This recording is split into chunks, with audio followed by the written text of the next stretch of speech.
For this, you're gonna need a light dumbbell or a light weighted ball. You're gonna start out with the same side foot forward, the opposite side foot back. You're gonna start out with the palm facing down like this. Try to think about a light grip and everything kind of just loose up here.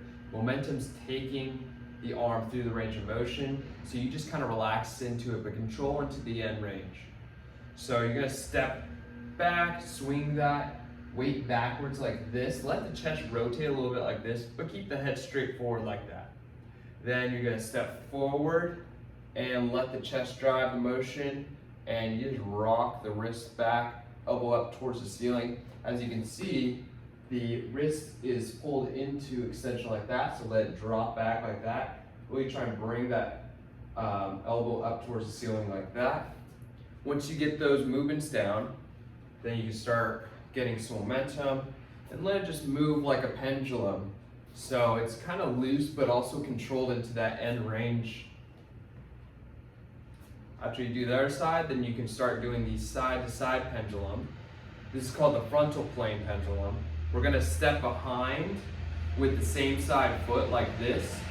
You're gonna bring the dumbbell across the body, kind of like you're doing a bicep curl. Bring the elbow across the body, let the wrist rock in like this. Then you're gonna step out, let that dumbbell kind of fly out to the side like that. As it gets closer to the head, let the elbow bend, let the wrist rock back like this. Let the hips shift towards that side like that. And get the elbow up towards the ceiling. And then again, you can start speeding this up, controlling into the end range. Just like that. This one you can focus on the head staying level here, because as you rock here, the head's gonna wanna do this. So you have to keep it level, so it's a relative side bend. The last one is the rotational. So you're gonna start out with the opposite foot forward like this, and you're gonna come across the body here like this, so that you're at the outside of the thigh. Then you're gonna let the dumbbell come up, rock back into a 90-degree position here, and 90-degree position here. Let the wrist rock back like this.